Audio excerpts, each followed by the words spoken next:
know you've received some note cards. Just hold on to those. We'll get to those at the end. It'll be some fun. I'd like to start by playing a piece for you titled Amiable Conversation. It was written by American composer Henry Cowell, and in Cowell's words, it was suggested by overhearing a low-voiced and high-voiced Chinese person in a laundry. Cowell didn't speak Chinese, but said that he was attracted to the qualities of the voices and the fact that the conversation got more animated as it went on. Enjoy.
Thank you.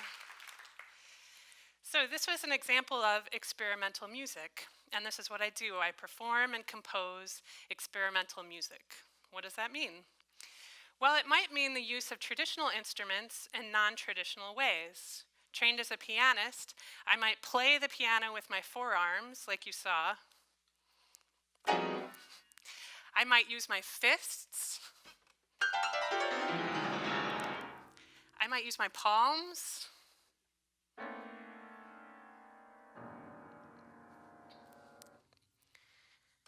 I might strum the strings inside the piano.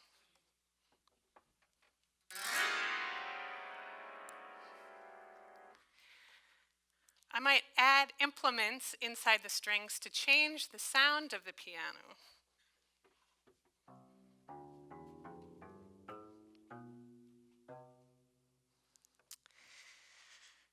Experimental music might also be the use of non-traditional instruments or objects that aren't normally seen as instruments.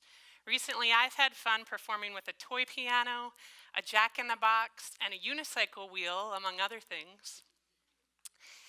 What's great about living in the 21st century is that we also have the entire world of music at our disposal for music making, as well as all the technological innovations of the digital age.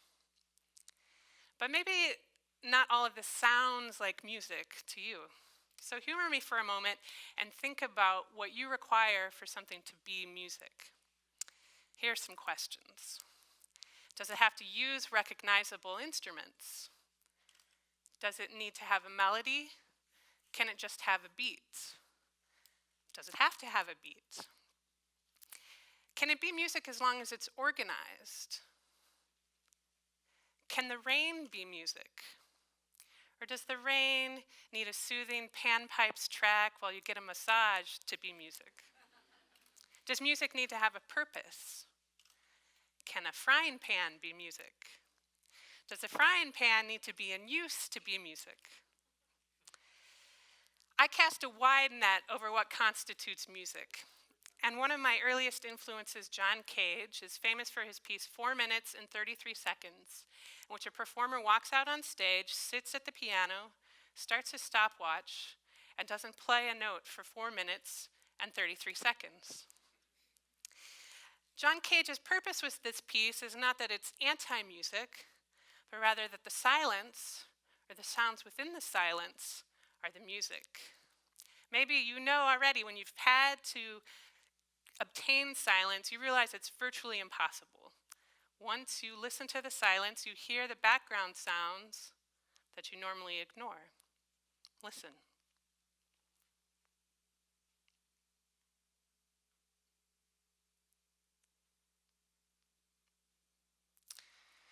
So when people hear about 4 minutes and 33 seconds, this is usually where they diverge. They think, that's awesome.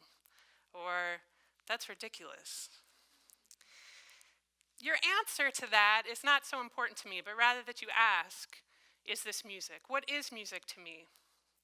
We'll talk more about that in a minute, but I just want to give you a little background about my experience. I am an Omaha native, and I participated in the great tradition of having my parents force me to take music lessons. Unlike most, I ended up enjoying it, and I had a wonderful teacher, a nun, who was one of those pacifist nuns that just use rulers for measuring things. And she always supported my composing and my interest in more modern sounding music. One time she let me work on a piece at the back of the book because that's where they put the weirder pieces. And I took it home and I practiced and I practiced and I brought it back to her and played it. And she said, I never liked this piece, but I like it when you play it. I really enjoyed my early studies, but there were some things that bothered me about classical music. One is that it's serious. It's very serious. You can't laugh. No laughing. Well, you may be able to laugh if it's whimsical. A special kind of whimsy that probably takes years of training to understand. We also allow for puns, painful, horrible puns, like if you're going to get groceries, don't forget your Chopin list.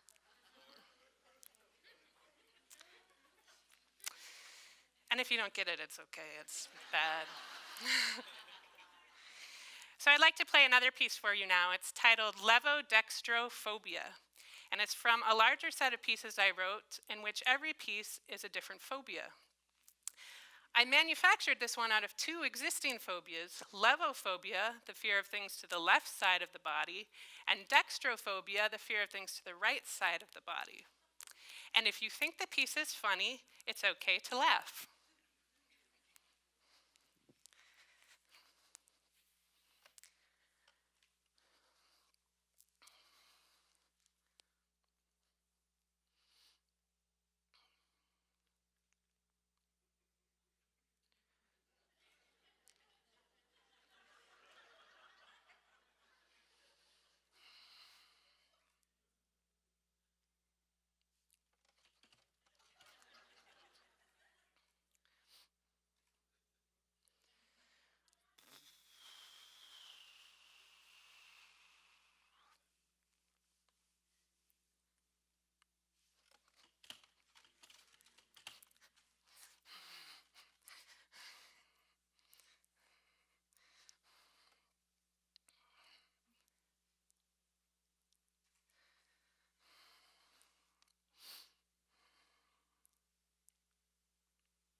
Thank you. Well, was this music? That's your call. Do you think this is music? But what's important to me is that you ask questions. Ask more questions. And I recognize that what I do is not the norm, perhaps unpopular. And I wonder if any of you out there also support or believe in an unpopular idea. I want to share a few rules I live by to try to make my unpopular idea more successful. One, I love it. I love what I do. And if you're trying to convince someone of something and you don't believe it and you don't love it, don't bother. Two, you must have a thick skin. You're going to get criticism if your idea is unpopular. And, I welcome the criticism. I have much more exciting discourse after my experimental music concerts because people will come up to me and speak honestly. They'll say, you know what, I didn't like that. Or if I'm lucky, they'll say, this made me think about music in new ways. Or have you thought about doing this?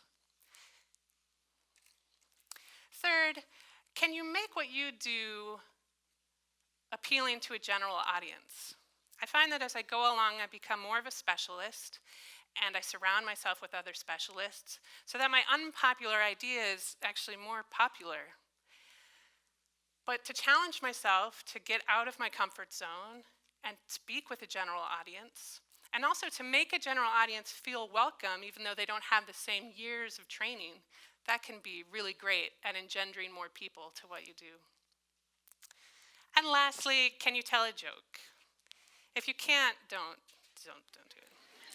But can you take yourself a little less seriously? What I do lends itself to humor a little more, and I don't mean to suggest that your unpopular idea should not be taken seriously. But can you see the humor in yourself and what you do? Because I think we all know that laughter really does help. So, now we're back to the note cards. In the idea to make you guys feel more welcome, I've given you a role and I've written a piece for this occasion for us all to perform. Hooray! It's titled, "The Piano is Stressing Us Out." So you guys are getting stressed out. You're part of the nature scene. You're either playing wind, birds, rain, or dogs. And I'm going to play the piano. And you have instructions about when you come in. Don't stress out about it too much, other than the piano is stressing you out. Just keep your sound going.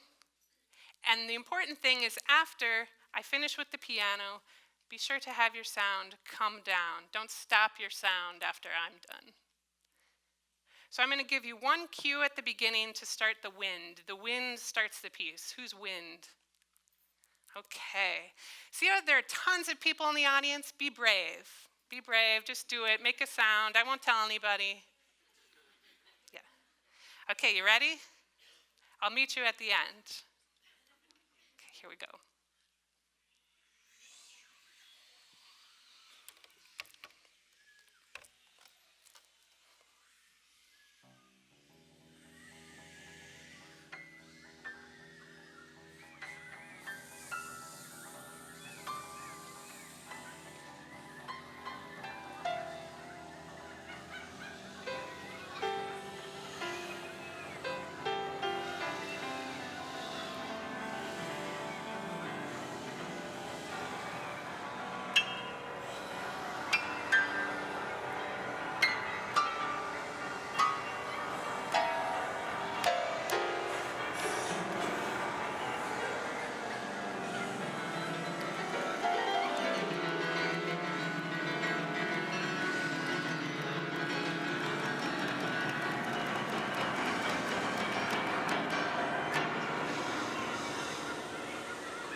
Thanks to you. Thank you. Thank you. Thank you for joining with me. This was great. Thank you.